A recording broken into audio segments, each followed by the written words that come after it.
할렐루야, 반갑습니다. 예, 어서 오십시오. 환영합니다.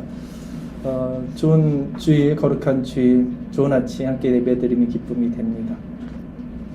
자, 오늘 말씀은요, 거듭남에 대한 말씀인데 굉장히 중요한 키워드입니다. 신앙생활, 교회에서, 기독교에서 거듭남 빼고는 뭐가 중요할까요? 정말 거듭남이 가장 어떤 문이겠죠, 문. 그 문을 열고 들어갈 수 있는 신앙의 문.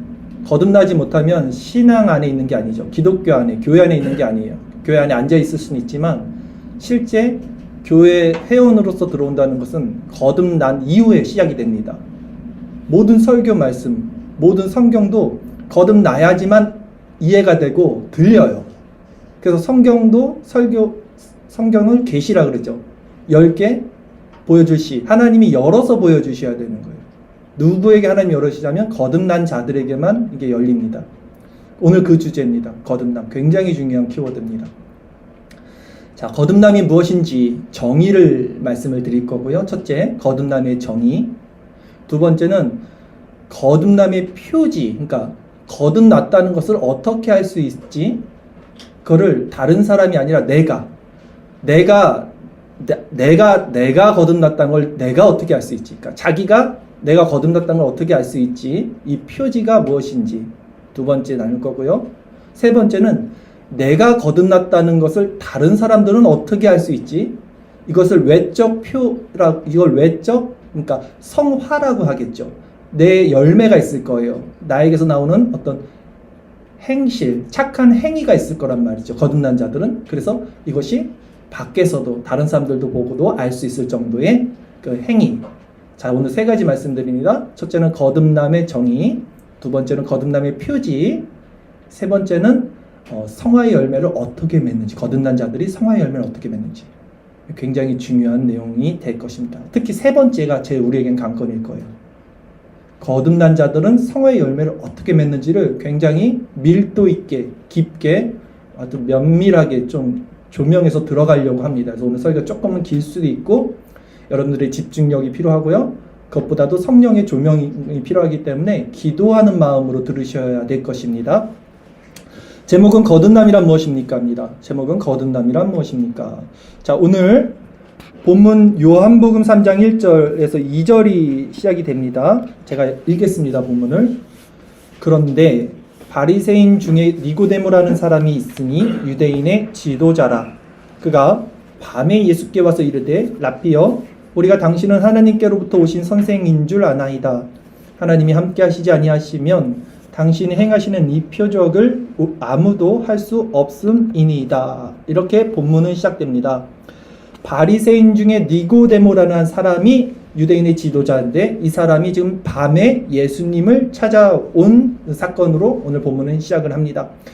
유대인의 지도자는 뭐냐면 사내들인 공의회 의원이라고 합니다. 이 니고데모라는 사람은 사내들인 의원이에요. 이 사내들인이라는 조직은요, 당시 이스라엘, 유대는요 로마의 통치 아래 있었습니다. 로마는 제국이었고요, 많은 나라들을 통치했고요, 이 중 하나가 이스라엘이었죠. 근데 그 이스라엘에게 자치권을 부여합니다. 그 자치권을 받은 사람들, 그래서 통치하는 사람들이 바로 사내들인이었어요. 그래서 모든 정치, 행정, 사회 어떤 권한을 가지고 이게 예루살렘에서 71명으로 회원이 조성이 됐죠. 그래서 로마로부터 자치권을 받아서 이스라엘을 통치하는 사람들이 사내들인이다. 71명이, 그러니까 우리나라 말로는 국회의원 정도. 그 중에 한 명이 누구예요? 니고데모. 그러니까 굉장히 큰 권세를 가진 사람이다. 이렇게 이해하시면 돼요. 니고데모는 굉장히 큰 권세를 갖고 있는 사람이다. 근데 그가 밤에 예수님께 찾아왔다. 이거죠. 근데 왜 밤에 찾아왔을까? 라는 것을 이제 요한복음은 드러냅니다. 요한복음은 1장부터 빛에 대해서 증거하고 있어요. 빛과 어둠에 대해서. 이 지점에서 이 밤에 찾아왔다는 것을 우리가 이해할 필요가 있습니다.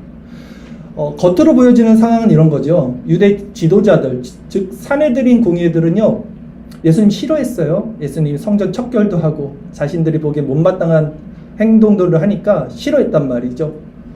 그러니까 그 사내들인 지도자들의 눈을 피해서 이제 니고데모가 밤에 예수님을 찾았어요. 그런데 더 본질적으로 왜 밤이라는 말을 이 요한복음에서 기록하고 있냐면 그가 아직 거듭나지 못한 이게 어둠에 속한 자라는 것을 드러내기 위한 장치였던 것이죠. 그래서 요한복음을 보면요, 이 어둠이라는 표현, 즉 밤이라는 표현을 자주 쓰는데 그걸 단지 이렇게 밤이 아니라 빛과 어둠, 이 영적인 차원에서 말하고 있는 지점들이 많이 있습니다. 제가 나눠드린 프린트가 있을 거예요. 혹시 갖고 계시나요? 그 주일설교 말씀 구절에 보면 요한복음 9장 4절 말씀부터 제가 한번 쭉 읽어드릴게요. 요한복음이 어떻게 밤을 기록하고 있는지. 때가 아직 낮임에 나를 보내신 이의 일을 우리가 하여야 하리라. 밤이 오리니 그때는 아무 일도 할 수 없느니라. 밤이 나오죠? 뭔가 이게 영적인 느낌이 딱 들죠 벌써?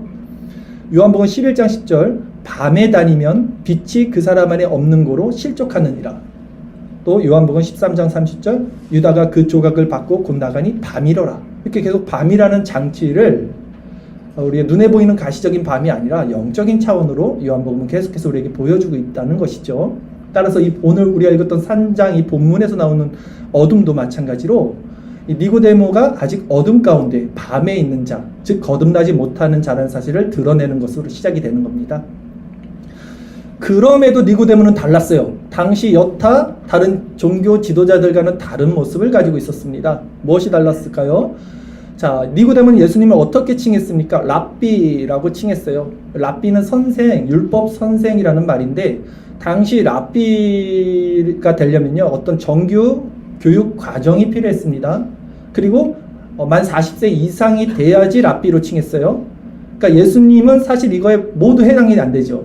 나이는 이제 30대 초일 것이고 랍비 정규 교육도 받지 않았을 텐데도 불구하고 니고데모가 그 어린 예수님을 랍비라고 칭했다는 것은 다른 거예요. 지금 다른 거죠. 자, 그럼에도 불구하고 니고데모의 문제는 뭡니까? 밤이라는 거예요. 밤에 예수님을 찾았다. 즉 거듭나지 못한 상태, 어둠에 있는 상태였다는 것은 바뀔 수 없는 사실이죠. 그래서 예수님은 본인을 랍비라고 칭송해요. 이건 어떻게 보면 랍비라고 칭송해주는 그 니고데모에게 오히려 단도직입적으로 고마워, 너는 나를 인정하는구나가 아니라 넌 거듭나지 못했다. 예, 오히려 거듭남에 대해서 직설적으로 말을 합니다. 다음 구절 요한복음 3장 3절입니다. 예수께서 대답하여 이르시되 진실로 진실로 내게 이르노니 사람이 거듭나지 아니하면 하나님의 나라를 볼 수 없느니라. 자기를 칭찬해 주는 사람에게 갑자기 뚱딴지같이 똑바로 해야 된다 이런 식으로 말하는 거예요 지금. 자, 사실 니고데모가 예수님을 찾아온 이유를 예수님은 아셨죠. 예수님은 전지전능하신 하나님이시기 때문이죠. 니고데모는 왜 예수님을 밤에 찾아왔을까요? 거듭나지 못했기 때문에 영적 갈증이 그 안에 있었을 겁니다. 율법으로는 채울 수 없는 자신 안에 비참함이 있었을 것입니다. 해결할 수 없는 문제를 가지고 지금 예수님께 찾아왔을 율법으로는 누구보다도 자신 있는 자였겠죠. 율법이 아닌 뭔가 자신 안에 풀 수 없는 그 죄의 문제, 구원의 문제, 생명의 문제에 대해서 갈급함이 있었을 거예요. 즉 거듭나지 못했기 때문에 예수님을 찾았다는 것을 예수님이 아셨겠죠. 그래서 바로 그냥 거듭남에 대해서 말씀을 하신 겁니다. 한 잔만 마실게요. 그렇다면 여러분, 거듭난다는 게 이제 물 한 잔만 주실래요? 거듭난다는 게 무엇일까요? 거듭난다는 게 지금 유대 정통 랍비 니고데모조차 이해할 수 없었던 이 개념, 거듭남이라는 개념을 우리는 어떻게 이해해야 하는가? 자, 오늘 첫째 주제라고 그랬죠? 거듭남에 대한 정의를 내립니다. 거듭난다는 의미는요, 헬라어예요. 지금 이 신약 성경은 헬라어 원어로는 아노텐이라는 단어를 씁니다. 지금 아노텐. 이 뜻은 위로부터 다시 태어나다예요. 자, 거듭남의 정의는 딱 정확합니다. 위로부터 다시 태어나다. 위로부터 다시 태어나다. 아노텐. 이게 거듭남이라는 뜻입니다. 그리고 예수님이 지금 말씀을 하시는데 어떻게 지금 이어서 말씀하셨냐면 뜨거운 물을 주셨네. 아이고 시원하네요 아주. 목이 아주 그냥 뻥 뚫립니다. 자, 거듭남에 대해서 안 헛된 위로부터 다시 태어나다. 이거 하나는 기억하셔야 돼요. 그리고 거듭나지 아니하면 하나님 나라를 볼 수 없다라고 이제 이어서 말씀하셨어요. 거듭나지 아니하면 하나님 나라를 볼 수 없다. 그래서 볼 수 없다. 이제 보다라는 명사죠. 보다. 동사죠. 보다. 이 보다라는 뜻은 그냥 이건 흘러 들으십시오. 원어를 그냥 설명을 드리는 겁니다. 이대인이라는 뜻인데, 단어인데, 이거는 하나님 나라를 볼 수 없다. 볼 수 없다는 알 수 없다라는 뜻과 같은 단어를 쓰고 있습니다. 그러니까 볼 수 없다는 것은 알 수 없다. 즉, 위에서부터 다시 태어나지 않으면 하나님 나라를 알 수 없다라고 말한다는 것이죠.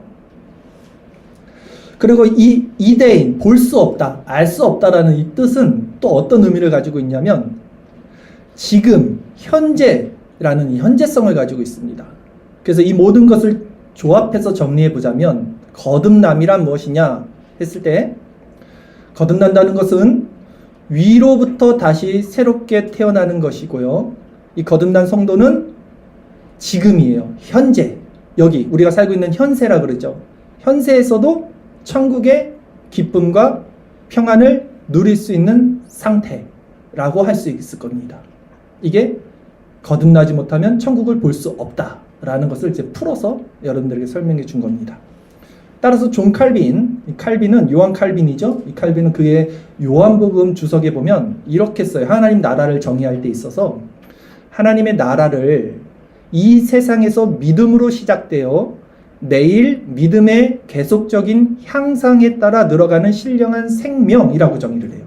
그러니까 하나님 나라를 지금 이 거듭났다는 거랑 연결시켜 보세요. 하나님 나라가 지금 이 세상에서 믿음으로 시작된다라고 말하고, 내일 믿음의 계속적인 향상이 일어난다라고 하고, 그래서 이 계속적인 믿음의 향상에 따라 늘어가는 신령한 생명이라고 정의를 합니다. 하나님 나라가. 우리 안에 있는 의와 희락과 화평. 다시 말해서 현세 가운데 있는 믿음의 계속적인 향상, 이것이 거듭남의 증표가 돼요. 신앙생활을 20년, 30년 했는데 만약에 변화가 없어요. 항상 그 자리에 있는 거예요. 성화의 열매가 없어요, 이 사람이. 그러면 그것은 결코 거듭난 자의 모습이 아닐 수 있다라는 것이죠.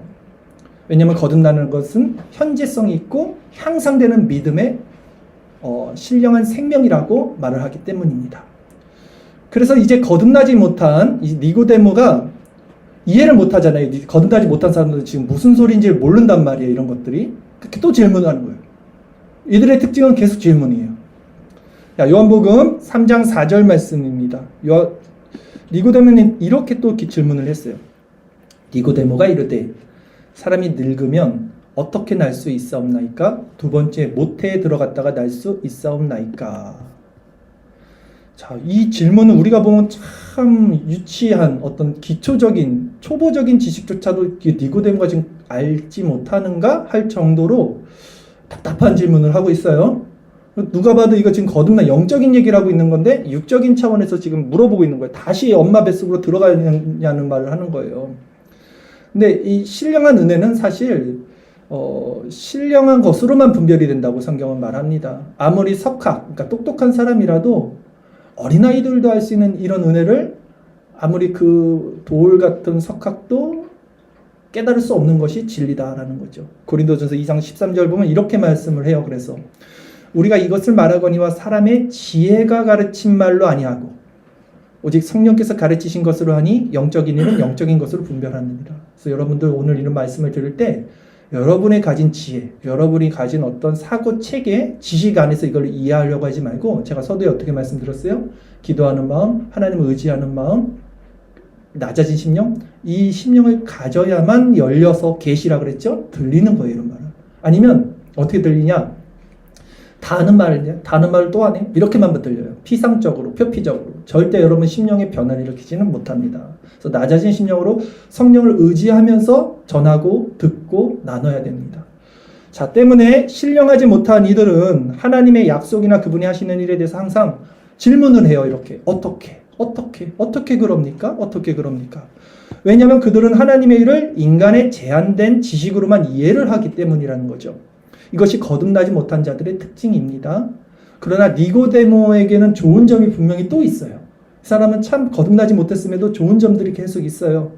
그는 당시 거듭나지 못했지만 자신이 가진 지식, 이런 경험, 신앙 이런 것들 다 내려놓습니다. 그리고 겸손히 예수님의 말씀을 듣고자 하는 심령을 가진 자였어요.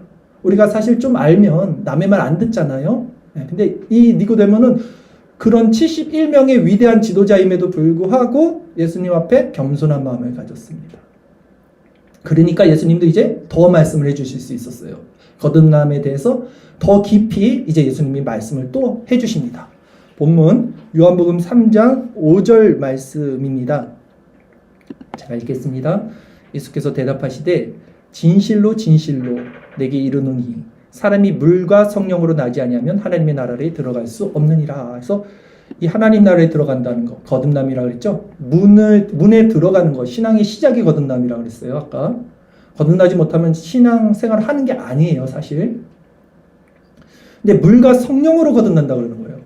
자, 이 물과 성령에 대해서 한번 말씀을 드릴게요. 이 물과 성령, 이거 해석의 견해들이 참 많아요. 많은 부분이니까. 성령은 그냥 성령이죠. 근데 물을 어떻게 해석할 것이냐? 이 물이 무엇이냐? 어떻게 물로 거듭난다는데 이 물은 무엇이냐에 대한 신학적 견해들은 굉장히 다분합니다. 근데 이 물이라는 단어 자체는요, 휘다토스라고 하는데 이건 그냥 워터예요. 물이에요. 그냥 일반적인 물을 가리치는 거예요. 근데 이 물을 우리 개혁주의에서는 어떻게 바라보고 있냐면 어거스틴도 이런 견해를 가지고 있었고요. 또 칼빈도 이런 견해를 갖고 있었는데 그냥 이거를 세례로 봅니다. 세례. 물세례. 일반적인 우리가 만 14세 이상 성례의 표지로 주는 세례 있죠? 그걸 세례로 봅니다. 근데 칼빈은 여기서 이렇게 얘기를 해요. 이게 물과 성령으로 거듭난다고 했을 때 이 물이 세례는 맞는데, 어거스틴도 그렇게 말을 했고, 세례는 맞는데, 그렇다 하더라도, 이 말이 좀 어렵는데 들어보세요. 그것에 그리스도의 말씀을 제한시켜 구원을 외부적인 표적에 연관시키는 잘못을 범해서는 안 된다고 말해요. 이게 무슨 말이냐면, 즉, 외적인 표예요. 세례는. 이것이 거듭남의 필수 조건은 아니라는 뜻이에요. 다시 말할게요. 이 거듭남이 필요한 세례는 예수님을 믿는 믿음 위에서 행해줘야 된다는 게 중요하다 라고 칼빈이 덧붙이는 거예요. 그렇지 않고 믿음 없이 행하는 어떤 외적 표로서의 물, 그 세례 자체에는 거듭남의 효력이 없다라는 것입니다. 그러기에 물과 성령으로 거듭난다 했을 때 이 물은 세례라고 했죠.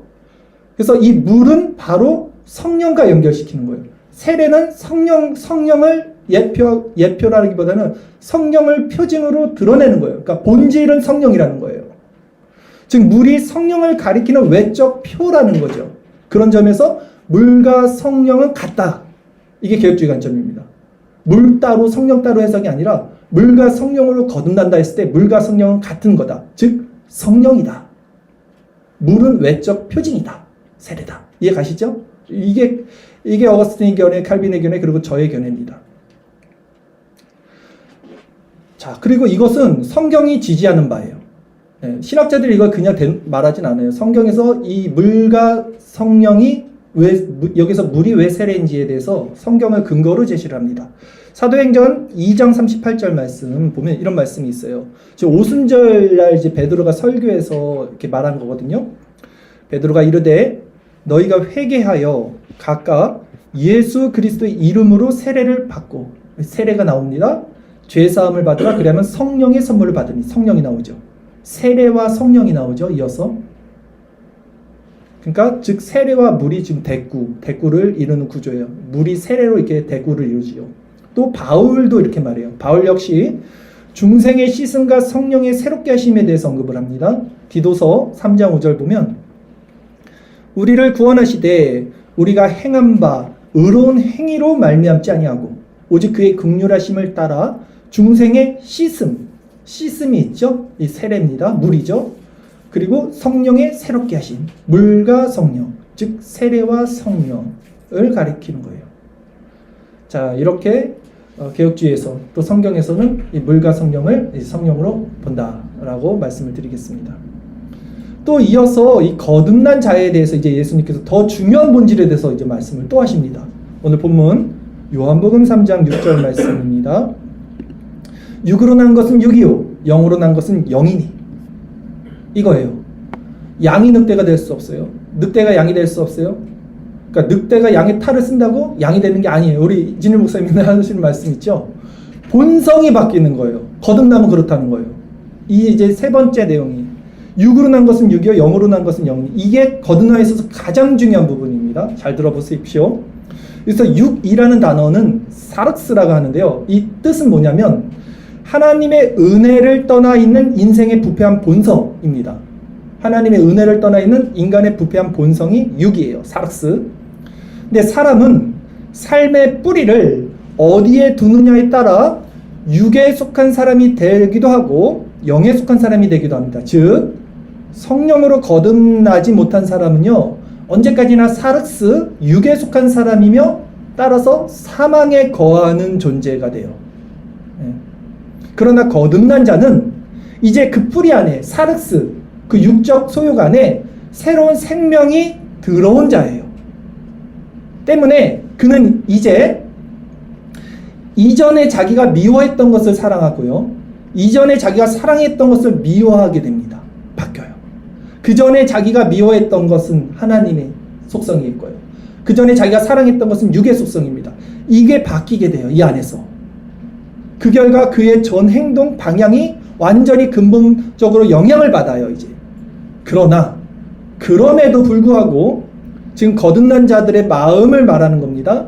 그의 옛 마음, 본성이 있죠. 속성. 이것은 변화되지 않는 채로 끝까지 남아있어요. 이게 아르미니우스주의, 우리 웨슬리안, 감리교와 우리 칼빈주의, 개혁주의의 다른 관점이에요. 그들은 완전 성화를 말해요. 인간이 그냥 착해질 수 있어. 우리는 아니야. 인간은 죽을 때까지 착해질 수 없어. 라는 거예요. 자, 우리는, 개혁주의는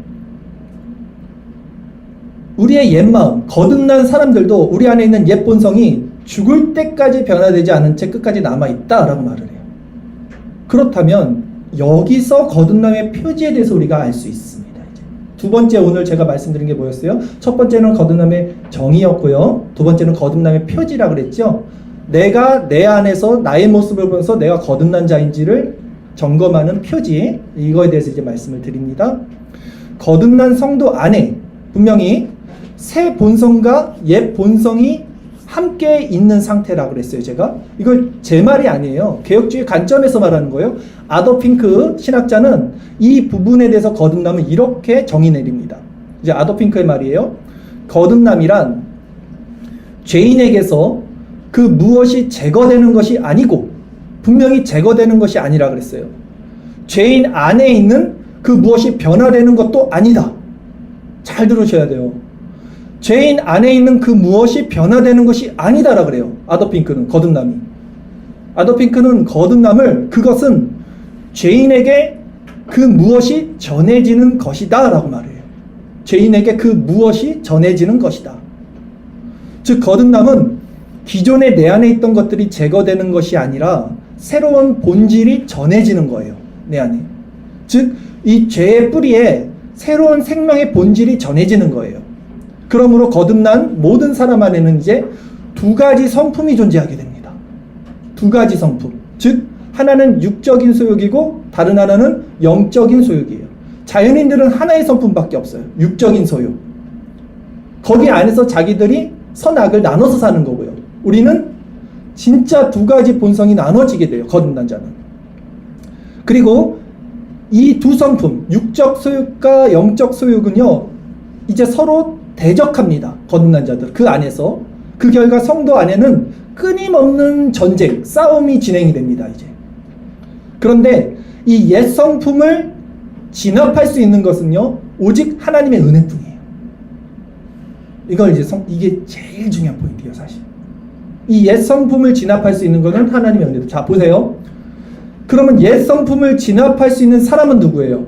거듭난 사람밖에 없어요. 그쵸? 거듭나지 않은 사람은 하나의 본성을 갖고 있어요. 자연인들은. 거듭난 사람만이 두 본성을 분별해서 본단 말이에요. 그래서 바울이 로마서에서 말하잖아요. 오라 나는 공관자로다. 누가 사망의 몸에서 나를 건져내라? 내 안에 다른 법이 나를 끌고 가는 것을 내가 본다 라고 분명히 말하잖아요. 자, 근데 이 옛 성품을 진압할 수 있는 방법을 오직 하나님의 은혜, 내 자력으로는 할 수 없다는 것을 거듭난 자들은 압니다. 그래서 거듭난 자들, 성도는요, 은혜의 방편을 공급받음으로만 살아갈 수 있는 존재가 되는 거예요. 은혜의 방편 아시죠? 말씀과 기도. 그러니까 말씀과 기도를 받음으로써만 살아갈 수 있는 존재는 성도밖에 없어요. 기도와 말씀만이 성도를 새로운 성품으로 계속해서 살 수 있는 힘을 공급받게 합니다. 그래서 거듭난 자는 이 원리 안에서 사는 자들이, 이게 거듭남의 표지예요, 여러분. 여러분이 말씀과 기도를 왜 공급받는지 생각해 보세요. 그게 율법인지 아니면 진짜 이 거듭남의 원리인지, 내가 실제 그 말씀과 기도를 받아야지만 하나님의 성품으로서, 하나님의 은혜로서 옛 성품을 진압하는 것을 경험하는지, 그래서 내가 말씀과 기도로 거룩해진다는 것처럼 그 은혜의 방편을 공급받는 자로서 살고 있는지, 이게 표지라고요, 이게. 그러니까 반대로 말할게요. 이제 다시 이해하기 쉽게 이걸 반대로 거꾸로 말하면, 은혜의 방편을 공급받지 않은데 내 삶이 지금 신앙생활이 별 문제가 없다, 그럭저럭 신앙생활을 내가 잘하고 있다라고 스스로 생각한다, 그것은 스스로 기만당하는 거죠. 육적인 소욕이 영적인 소욕을 이기는데 사실은 괜찮다, 아무 문제 없어, 고통이 없어, 이 사람이 지금 만약에. 그러면 그런 상태야말로 사실은 그 사람이 거듭난 자가 맞는지 심각하게 점검해 봐야 하는 모습이에요. 이렇게 자기 자신을 점검해 보셔야 됩니다. 자, 그러기에 예수님은 이 거듭남에 대해서 계속해서 다음과 같이 또 말씀을 하십니다. 오늘 본문 마지막 구절입니다. 이제 요한복음 3장 7절에서 8절 말씀입니다. 내가 내게 거듭나야 하겠다 하는 말을 놀랍게 여기지 말라. 바람이 임의로 불매 내가 그 소리는 들어도 어디서 와서 어디로 가는지 알지 못하나니 성령으로 난 사람도 다 그러하니라. 유대 문헌에는요, 이 바람에 대해서 많은 기록을 담고 있습니다. 이 바람이라는 단어가 히브리어로는 르하우, 이게 성령과 같은 단어를 써요. 헬라어로는 푸뉴마, 이것도 영이잖아요. 그러니까 바람을 성령과 같은 단어로 쓰고 있어요. 그래서 에덴의 동산에서 처음 아담이 범죄했을 때도 바람이 불고 서늘한 날에 하나님의 영이, 그게 서늘하다는 것이 바람이에요. 푸뉴마, 네, 르하우. 그러니까 이 바람이 유대인들은 성령과 긴밀한 영적인 연결성을 갖고 있었다는 것을 알 수 있어요. 단어가 같다는 거예요. 그렇다면 바람의 속성은 무엇입니까? 바람. 우리는 바람의 존재를 느낍니다. 그리고 직접 바람의 존재를 확인을 합니다. 나뭇가지가 흔들리는 것을 통해서. 그러나 그것이 어디서 와서 어디로 가는지는 정확히 아무도 알 수 없어요, 인간이. 인조적인 그 바람 만드는 거 말고, 인위적인 것 말고는, 자연적인 것은 우리가 알 수 없죠. 사실 그 형체도 알 수 없죠. 바람의 형체가 어디 있겠습니까? 바람은 언제든지 자신이 주체가 돼요. 인간에게 의탁하지 않아요. 자신이 원하는 대로 부는 거죠, 바람이. 인간의 요청에 의해 바람이 자신의 세기를 조절하지도 않아요. 방향을 바꾸는 법도 없습니다. 그런 측면에서 사람은 누구도 아무도 바람을 다스리지 못해요. 성령으로 난 자들이 이와 같다라는 거예요. 그래서 이 바람을 성령과 비유하는 겁니다. 사람이요, 바람의 소리는 들을 수 있어요. 근데 바람의 소리라기보다는 그 나뭇가지의 소리를 듣는 거잖아요. 그러므로 바람의 존재를 아는 거잖아요. 마찬가지로 성령의 사람들은요, 성령의 다스리심을 받아요. 그래서 자신 안에서 역사하시는 성령의 은혜를 깨닫습니다. 그래서 성령의 사람들은 이 성령 하나님께 매우 수동적인 상태가 돼요. 이게 중요해요. 수동적인 상태. 왜냐하면 바람이 주체가 되듯 우리가 바람을 통제할 수 없듯 성령도 마찬가지로 바람과 같아서 그 성령이 우리를 다스리고 주관하기 때문에 우리는 그 바람 같은 성령에 그냥 수동적인 상태에 놓이게 된다는 거예요. 그러나 그 수동적인 게 참된 자유와 온전함과 평안함을 누리게 되는 상태와 같죠. 이렇듯 거듭남에 있어 성령의 존재, 이 바람과 같은 성령의 지식은요, 지극히 체험적이라는 거예요. 체험적이야, 이거는. 즉 우리가 바람의 소리, 나뭇가지의 흔들림 등을 통해서 바람의 존재를 알 수 있듯이 거듭난 자는 그 마음을 주관하시는 성령의 다스리심을 통해서 자신이 무엇에 의해 움직이는지를 경험하게 되는 거예요. 주관적으로 성령이 나를 통치하고 다스리시는 것을 내가 경험하면서, 그래서 이게 성령이 지금 나를 통치하고 있구나를 알게 되는 거예요. 수동적이라고. 그 자기 주인됨의 삶은 절대 이 바람의 통치를 받지 않겠죠. 모르겠죠. 그래서 이것으로 말미암아 거듭난 자들은 자신이 거듭났다는 것을 알 수 있다라고 말해요. 신학자들도. 자기 체험 경험이 아니라 자기가 누구의 통제를 받고 있는가, 누구의 통치를 받고 있는가, 그걸 자기가 아는 거예요. 안에서. 그 바람의 움직임을. 그것으로 자기가 거듭났다는 걸 알 수 있다는 거예요. 다시 말해서 거듭남이라는 것은 지식의 습득으로 되는 지적 이해가 아니라, 의지적 동의 이런 것이 아니라 오직 수동적인 체험의 소산물이다. 오직 수동적인 체험의 소산물이다. 그러기에 저는요, 거듭남에 대해서 이렇게 말씀을 드리고 싶습니다. 전하는 자가 거듭남을 설명할 수 없다면 그것은 거듭남에 대해 스스로 알지 못하는 것이며, 듣는 자가 들어도 알지 못한다면 그것은 설명하지 않아도 모른다는 것이다. 나중에 알아서 한번 들어보세요. 어려운 말입니다. 자, 지금까지 우리는 거듭남이 무엇인지, 거듭남의 정의, 두 번째 거듭남의 표지 살펴봤어요. 거듭남이 무엇이었습니까? 위로부터 다시 태어난다는 뜻. 거듭남의 표지는 두 본성 사이에서 성령의 소유 가운데 그분의 통치하심을 받는 수동적 체험의 상태. 맞죠? 이해하셨죠? 여기까지?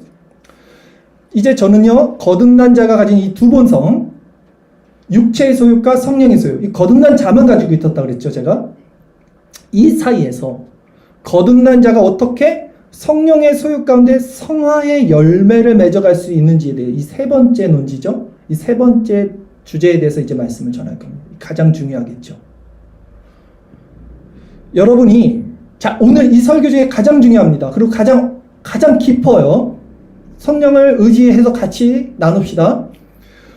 여러분이 우리 자신의 삶을 객관적으로 점검해 볼 수 있는 영적 시야가 있다면 우리는 종종 이 신앙과 우리의 삶을 분리해서 살아가고 있다는 사실을 발견할 수 있게 될 거예요. 그러니까 내가 지금 신앙과 삶이 분리되어 있구나를 발견할 수 있을 겁니다. 무슨 말이냐면 내가 알고 있는 이 신앙과 내가 지금 하고 있는 이 신앙과 나의 삶이 실제적으로는 모순이 되고 있구나, 모순이 있구나라는 것을 발견할 수 있을 거라는 거예요. 예를 들게요. 예를 들어서 주일에, 오늘 주일이죠? 교회에 우리가 나왔습니다. 참 좋죠. 행복합니다. 목이 메어요. 너무 행복해서. 행복합니다. 너무 평안하고 은혜가 넘쳐요. 근데 교회에서 이렇게 경건한 신앙생활을 할 때는 참 천국 같고 좋아요, 우리 마음이. 근데 평일이 이제 됩니다. 월요일이 돼요. 여러분 마음이 어떻게 변합니까? 다시 세상으로, 다시 전쟁터로. 이 은혜의 이 기쁨은, 이 축제는 끝났어. 이제 고통의 시작이 돼요. 다시 삶의 현장으로 돌아가서 우리는 어떻게 삽니까? 세상적인 사고방식으로 삶을 자연스럽게 살아가게 돼요. 왜 그럴까? 왜 그럴까? 거듭난 성도라 할지라도요. 거듭난 성도라 할지라도 이만큼 육체의 소욕이 우리의 본성에 뿌리 깊게 자리 잡고 있기 때문이에요. 아까 아도핑크가 말했잖아요. 이것이 사라지는 게 아니라 그랬잖아요. 옛 본성이 사라지는 게 아니에요. 그래서 너무나 자연스럽게 그의 생각과 사고를 육적인 소욕에게 장악당합니다, 우리가. 주일은 괜찮은데 세상에서는 달라요, 분명히. 그러나 분명한 것은 무엇입니까? 신앙은 결코 신앙과 삶이 분리될 수는 없다는 거죠. 즉 우리는 주중 이 삶의 현장, 생업의 터전에서도 오늘 이 주일과 같은 성령을 모신 마음, 하늘의 정체성을 가지고 살아가도록 부름받은 자들이라는 거예요. 이건 명백한 명제잖아요. 그렇죠? 그렇다면 문제는 무엇입니까? 이게 말처럼 쉽지 않다는데 문제가 있는 거예요. 이게 말처럼 쉽지 않다. 즉 우리의 육적 소욕의 뿌리는 이 세상의 시스템, 이 자연 법칙에 너무 깊이 길들여져 있어요. 이게 사라졌으면 좋겠는데, 이게 완전 성화가 되면 좋겠는데 그게 아니다 보니 거기서 오는 부정적인 영향, 그 반향성, 그에 따른 우리 생각과 행동이 너무나 이 세상 친화적으로 그 세상과 긴밀하게 연결되어 있어서 우리 자아가, 에고, 우리 겉사람이 그것이 성령의 소욕이 아니라는 사실조차 알아차리지 못하고 또 그 사이에 육적 소욕에 자연스럽게 빠져들게 됩니다.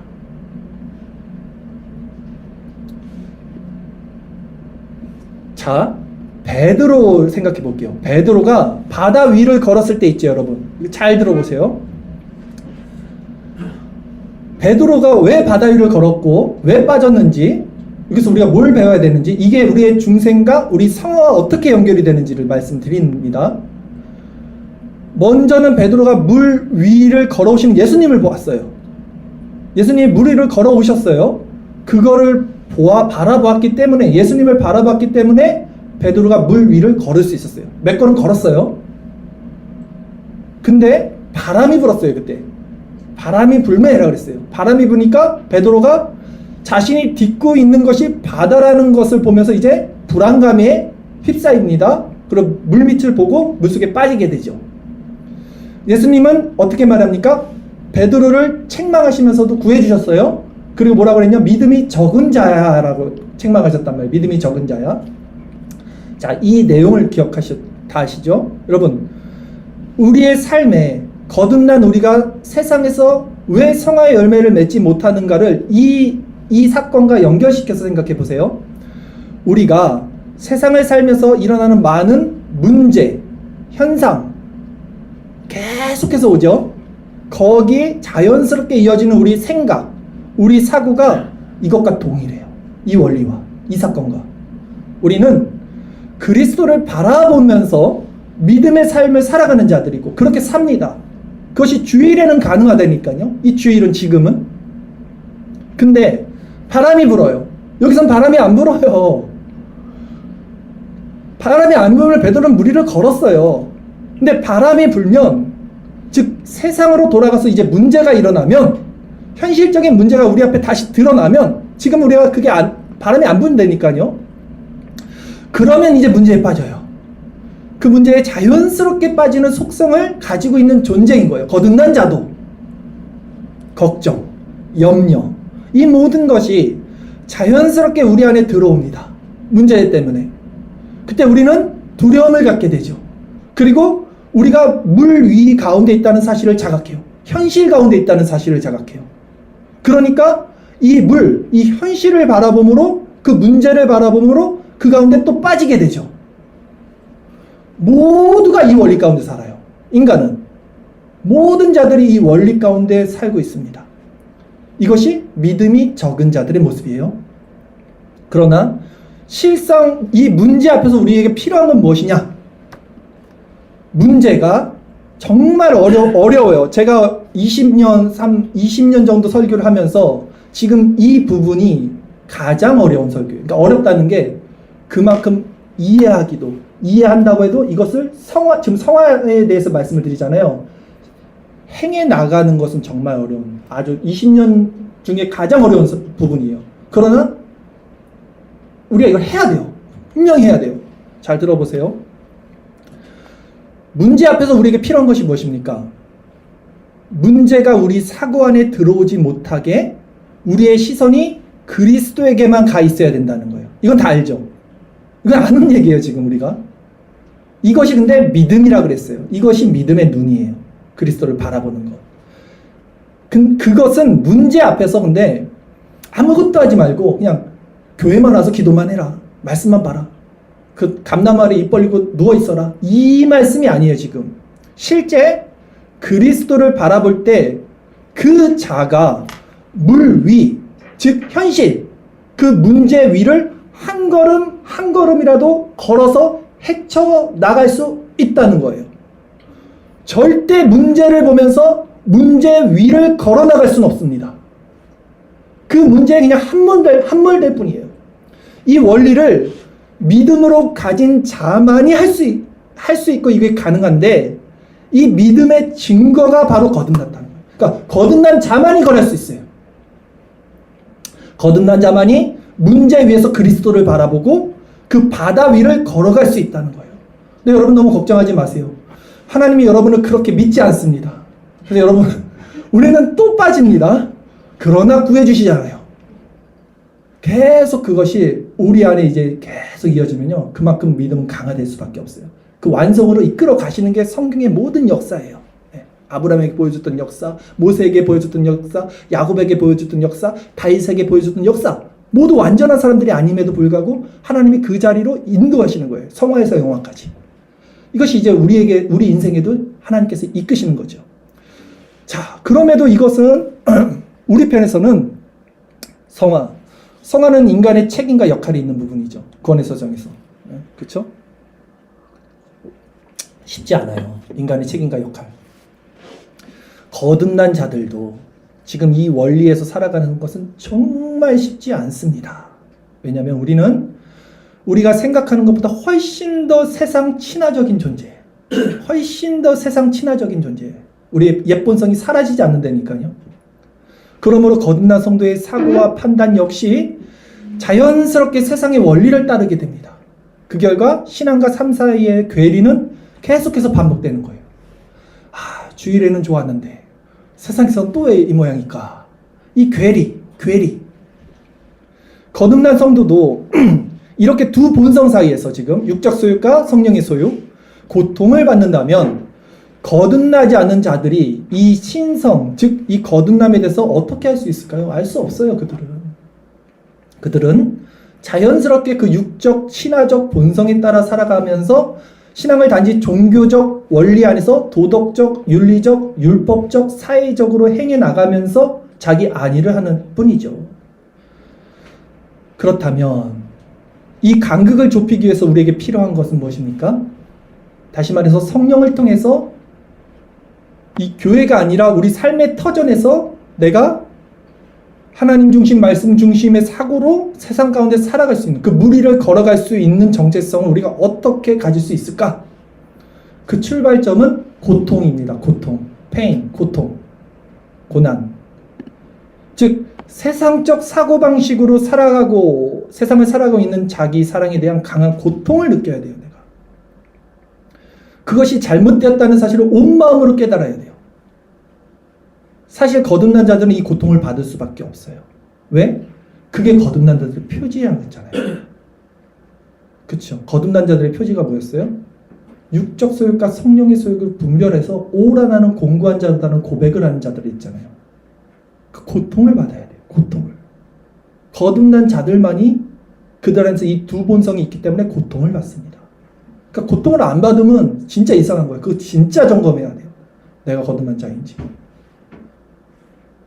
그러면 그는 이제 이 자리에서, 그 고통을 받는 자리에서 무엇이, 왜 잘못되었는지를 스스로에게 묻기 시작해야 돼요. 이제 물어야 돼요. 자기 점검을 해야 돼요. 그러면서 예수님께서 말씀하셨죠.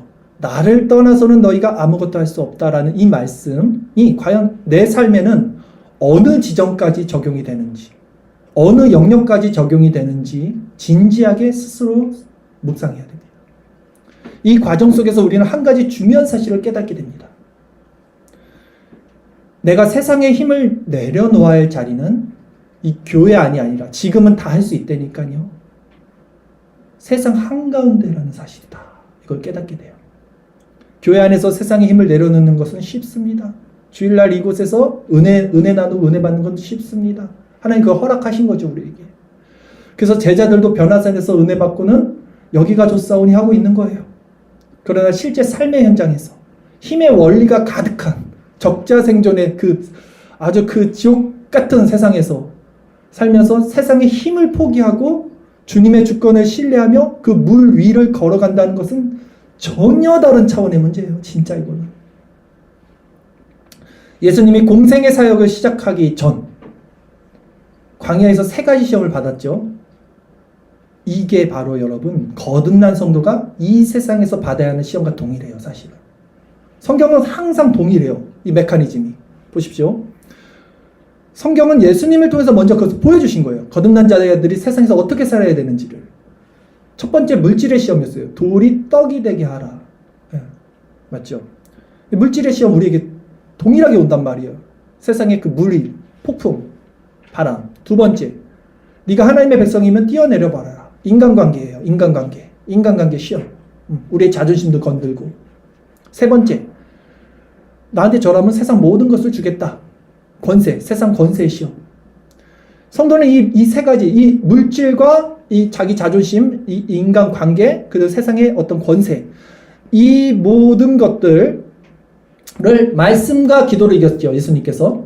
말씀과 기도로 성도가 이겨내서 이런 것 없이 살 수 있는 자들이 돼야 되는 거예요. 이게 폭풍을 걸어가고 있는 우리의 삶과 동일하다는 거예요. 때문에 그 결과 성도는 이 세상 가운데 어떻게 돼요? 근데 바보가 됩니다.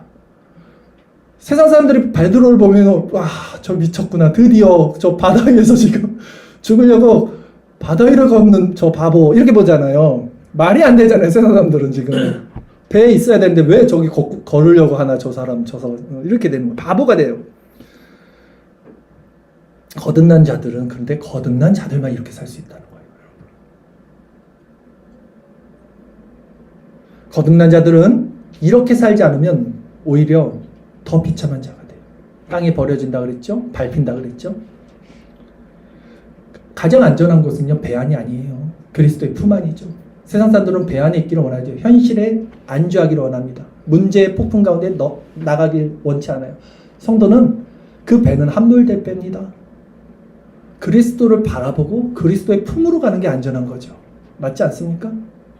진짜 근데 우리가 다 아는 이것이 진짜 내 삶에서 어떻게 적용이 되는지는 전혀 다른 차원이다. 거듭난 자만 이걸 깨닫고 이 성화의 열매를 맺어갈 수 있다. 그래서 오늘 설교 어렵다는 거예요. 그러므로 여러분, 지금 교회 안에서 우리 마음의 기쁨을 누리는 것에 그치지 맙시다. 여기가 좋사오니라고 말했던 제자들에게 예수님은 다시 산 아래로 내려가야 함을 말씀을 하셨었어요. 이제 다시 세상에 우리는 돌아가야 됩니다. 오자마자 돌아가는 건 아니고요. 밥도 먹고 교제도 하고 좋아요. 행복합니다. 네. 즐거운 시간 많이 보내고 하나님 안에서 힘을 얻고, 그러나 또 우리는 돌아갑니다. 월요일날. 그렇죠? 전쟁터로 갑니다. 이곳과는 전혀 다른 곳이에요. 그것은 또. 그때 거듭난 자들은 이 두 본성 사이에서 전쟁이 시작이 또 되는 거예요. 여러분, 생각과 마음이 힘들어지고 고통을 당할 때, 이제 현실의 파도가, 바람이 몰려올 때 우리의 생각과 사고가 얼마나 이 세상 친화적인지를 이제 보게 될 것이고, 또 오히려 그 고통을 통해서 주님께 붙들린 자로 살아가게 될 것입니다. 문제를 보지 말아야 된다는 거예요. 믿음을 통해서 그리스도를 바라본다는 것이 무엇인지 한 번이라도 삶 가운데서 그런 경험의 은혜를 우리가 진짜 맛볼 수 있다면, 우리는 세상에 경험하지 못한 무리를 걷는 어떤 그 놀라운 체험을 실제 삶에서 하는 거예요. 이게 믿음으로 사는 거예요. 이게 아브라함이 이삭을 내어드린 믿음이에요. 실제 세상 사람들이 이해할 수 없는 지점이에요. 믿음으로 그리스도를 바라보고 믿음으로 현실을 타파해 나가는 것, 실제 무리를 걷는 것, 이거를 경험하는 것,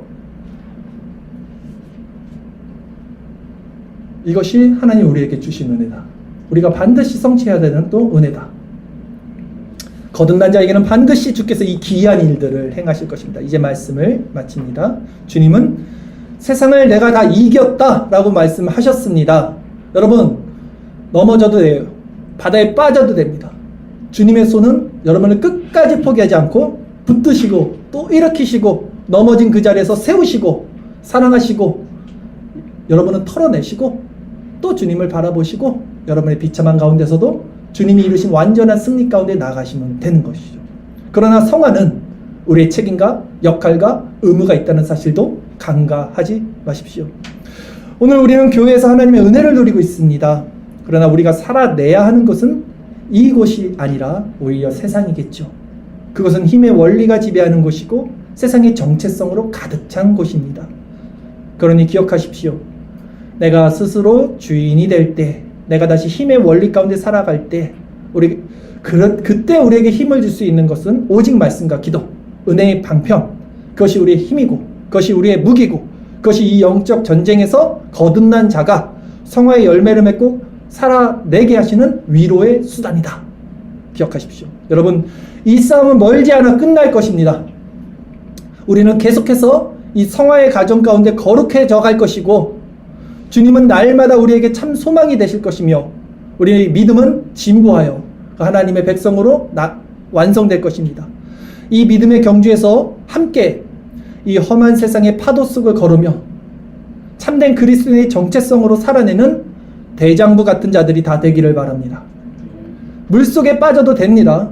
주님이 건져 주실 것입니다. 두려워하지 마십시오. 문제를, 현실을, 바람을. 주님을 바라보십시오. 그 주님의 백성만이 주님을 바라볼 수 있을 것입니다. 그러나 여러분이 거듭난 자라면 주님은 반드시 자기 백성을 통해서 그 무리를 걷게 하시는 그 은혜를, 그 능력을 그 성화의 열매 맺는 모습으로 우리를 완성시켜 가실 것입니다. 기도드리겠습니다.